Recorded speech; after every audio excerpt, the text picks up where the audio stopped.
Hello दोस्तों, नमस्कार। स्वागत है आपके अपने YouTube चैनल गुरुकुल पॉइंट में। कैसे दोस्तों, उम्मीद करता हूँ स्वस्थ होंगे, मस्त होंगे, जबरदस्त होंगे।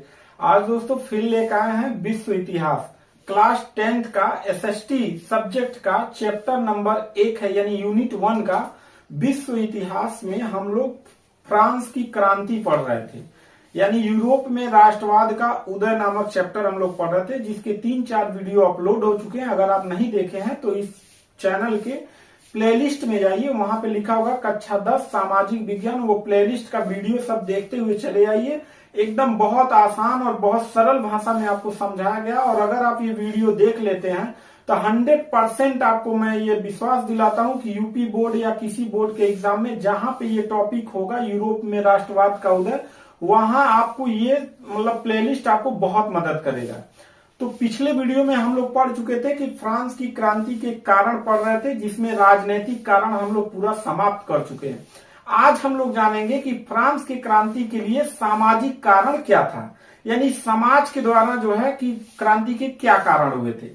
तो फ्रांस में क्रांति के कारण सामाजिक कारण भी बहुत अहम रोल निभाता है दोस्तों। क्यों? क्योंकि फ्रांस की क्रांति में एक तो राजा होता था, राजा के जस्ट नीचे राजा का जो सबसे करीबी होता था पादरी वर्ग के लोग होते थे। अब पादरी किसे कहा जाता था? चर्च का मुख्य अधिकारी को पादरी कहा जाता था। और उनसे कम अधिकार प्राप्त था सामंतों को। सामंत मतलब होते हैं जमींदार लोग, जो राजा को टैक्स वसूल के देते थे। और सामंतों के नीचे थे जनसाधारण लोग, और जनसाधारण में से एक वर्ग निकल के आया बुजुर्गा वर्ग, जो प्रबुद्ध वर्ग था। तो आज हम लोग जानेंगे कि फ्रांस की क्रांति के कारण में सामाजिक कारण क्या था। तो सबसे पहले हम लोग समझते हैं फ्रांस की क्रांति के समाज को देख लेते हैं। तो समाज को 3 चीजों में बांटा गया था। नंबर 1 प्रथम स्टेट, नंबर 2 द्वितीय स्टेट, नंबर 3 तृतीय स्टेट। यानी प्रथम स्टेट जो होता था, इसमें जो सबसे समाज के सबसे ऊपर के वर्ग को कहा जाता था, जिनको पादरी वर्ग कहा जाता था। अब ये पादरी वर्ग लोग कौन थे? चर्च के मुख्य अधिकारी होते थे, यानी जो चर्च होता था उसके मुख्य अधिकारी होते थे। दूसरा चीज, यह जो पादरी लोग थे यह टाइथ नामक कर लेते थे। किससे? आम जनता से। तो आपसे डायरेक्ट क्वेश्चन पूछेगा, टाइथ नामक कर कौन लेता था फ्रांस में? दे देगा राजा, सामंत, पादरी। तो पादरी लोग लेते थे। और जो सरकार होता था वो टाइल नामक कर लेता था। याद रखिएगा, ये टाइल नामक जो कर लेता था यह सरकार लेता था। सरकार कौन? लुई 16वां। और पादरी लोग कौन लेते थे? टाइथ नामक कर लेते थे। किससे? आम जनता से। इसलिए यह एक तो टैक्स लेने का अधिकार था, दूसरा राजा के राजकोष में टैक्स देने के छूट थी इनको। इसलिए ये लोग क्या हो गए? अमीर हो गए। अमीर के साथ साथ ये विलासी भी हो गए, मतलब फिजूल खर्च करना, दारू शराब पीना, है ना, अय्याशी करना, ये सारा चीज इनके अंदर आ गया। जिनके कारण जब अमीरी आ जाएगा और जब आपके अंदर अय्याशी आ जाएगा, तो जो काम आपको सौंपा गया, जैसे पादरी का काम क्या है? सामाजिक काम करना, धार्मिक काम करना, पूजा पाठ कराना, यही तो काम है ना।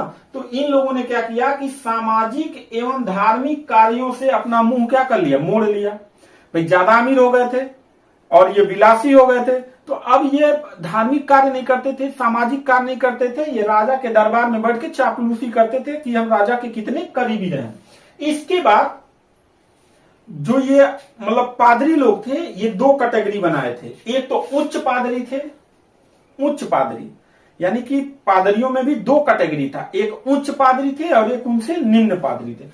तो जो उच्च पादरी थे ये शहरों में रहते थे। इनको खदेड़ा था वर्साय में लुई 14वें के समय में। लुई 14वां इनको अलग बना दिया, वर्साय में जाके रहो। तो ये वहां रहते थे कौन लोग? उच्च पादरी लोग। और यह अपने नीचे एक निम्न पादरी का गठन किए थे कि यह निम्न पादरी कहाँ रहेगा? गांव में रहेगा। और गांव से टैक्स आम जनता से वसूल के किसको देगा? हमें, यानी पादरी उच्च पादरी को देगा। और यह जो निम्न पादरी होता था यह कर वसूलता था गांव में रह के। तो गांव में जब निम्न पादरी रहता था तो गांव की दुर्दशा को वो भली भांति अच्छी तरीके से जानता था। इसलिए जब फ्रांस में क्रांति हुआ ना, तो ये निम्न पादरी जो लोग थे वह आम जनता के साथ मिलकर विद्रोह में उतर गए थे। तो ये सारा आपको समझ में आ गया, पादरी वर्ग आपको समझ में आ गया। ठीक, अब दूसरा देखते हैं सामंत वर्ग। तो द्वितीय स्टेट के जो लोग थे वो सामंत वर्ग थे। अब सामंत वर्ग जो लोग थे इन्हीं को कुलीन वर्ग भी कहा जाता है। कौन सा वर्ग? कुलीन वर्ग। ये भी कर मुक्त होते थे और पादरी लोग भी कर मुक्त थे, यानी ये इनको भी राजा के राजकोष यानी राजा को टैक्स नहीं देना पड़ता था, इनको भी नहीं टैक्स देना। ये दोनों लोग टैक्स वसूलते थे आम जनता से, लेकिन राजा को नहीं देते थे। अब देखिए, ये जो लोग थे सामंत लोग या उच्च राजकीय पदों पे विद्यमान थे। राजा के जो मंत्री का जो ऊंचा ऊंचा पद होता था उस पे ये लोग विद्यमान थे। क्या करके?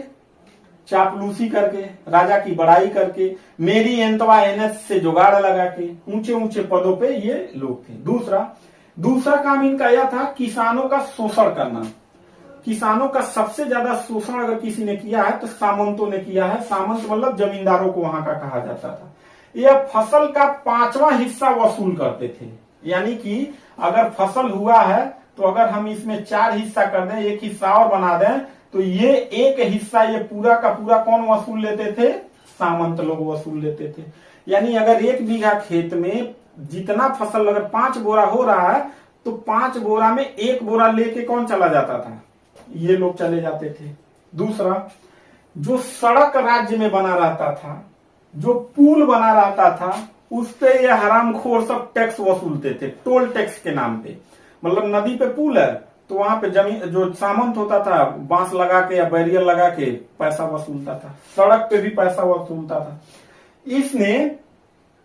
इसके अलावा यह अपने और आर्थिक लाभ के लिए, अब इतना से पेट नहीं भर रहा था, और आर्थिक लाभ के लिए गांव में एक प्रकार का आटा पीसने वाली चक्की लगवा दिया था। लोग चक्की लगवा दे रहे हैं, आम जनता से जबरदस्ती वहां पे वसूला जाता था, मार मार के चलवाया जाता था। दूसरा, शराब की भट्ठी लगवा दिया, और ये राजा को नहीं पता है, ये अलग बिजनेस है, राजा का अलग कानून, इसका अलग कानून, सबका अलग कानून। ये शराब का क्या लगा दिया? भट्ठी लगा दिया, शराब चुराता था। तंदूर सेकने वाली भट्ठी लगवा दिया, तंदूर रोटी जो होता है सेकने वाली भट्ठी लगवा दिया। तो इस प्रकार से सामंत वर्ग लोग भी क्या करते थे? जनता पे शोषण करते थे, जो फ्रांस की क्रांति का एक कारण, सामाजिक कारण बना। तीसरा स्टेट के लोगों को देखते हैं। यह भूमिहीन किसान थे और यह संख्या में 98% थे। मतलब समझ रहे हैं, सामंत और पादरी वर्ग लोग सिर्फ 2% में थे। अब पूरे फ्रांस में इन्हीं का वर्चस्व था। 98% भूमिहीन किसान थे, इनके पास भूमि नहीं था। लेकिन इनका काम क्या था? भूमि भी नहीं था। इनका काम क्या होता था? जिनके पास थोड़ी बहुत भूमि होता था वो उनसे भूमि कर देते थे बेचारे। जो थोड़े बहुत अमीर थे, थोड़ा बहुत खेती था, वो भूमि कर देते थे। कुछ लोग धार्मिक कर देते थे, कुछ लोग नमक कर देते थे। मतलब 98% जनसंख्या जो भूमिहीन है उसमें कुछ लोग भूमि था, वो बेचारे भूमि कर देते देते मर जाते, कोई धार्मिक कर देते देते मर जाता, कोई नमक कर देते देते मर जाता। तब भी इन सामंतों का, हरामखोरों का पेट नहीं भरता था।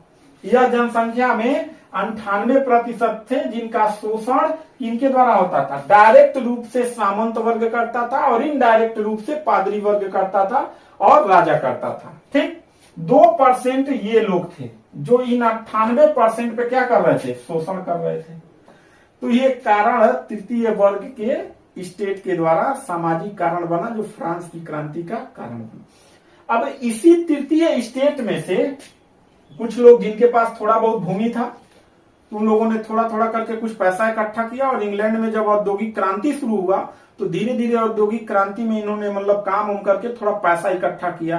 तो जब अमीर हुए धीरे धीरे तो उन्होंने अपने बच्चों को पढ़ाना शुरू किया और पढ़ाते पढ़ाते इन्हीं में से, यानी जन साधारण में से एक पढ़े लिखे वर्ग निकले जिसको मध्यम वर्ग कहा जाता था। कौन सा वर्ग? मध्यम वर्ग। और इन्हीं को बुजुर्वा वर्ग भी कहा जाता है। कौन सा वर्ग? बुजुर्वा वर्ग। बुजुर्वा का मतलब पढ़े लिखे लोग, यानी प्रबुद्ध वर्ग थे। ये इन्हीं जन साधारण में से निकला हुआ मध्यम वर्ग था, बुजुर्वा वर्ग था, जो फ्रांस की क्रांति का शुरुआती दौर में नेतृत्व कर रहा था। जिसमें कौन कौन लोग थे? व्यापारी लोग थे, वकील लोग थे, लेखक लोग थे, प्राध्यापक लोग थे, डॉक्टर लोग थे।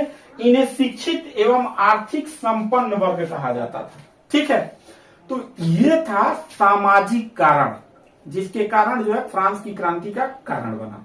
अब हम लोग अगले वीडियो में पढ़ेंगे कि फ्रांस की क्रांति के आर्थिक कारण क्या थे, और सबसे मेन कारण यही था क्योंकि पूरा कंगाल हो चुका था लुई 16वां। तो मिलता है नेक्स्ट वीडियो में, तब तक के लिए थैंक यू, धन्यवाद।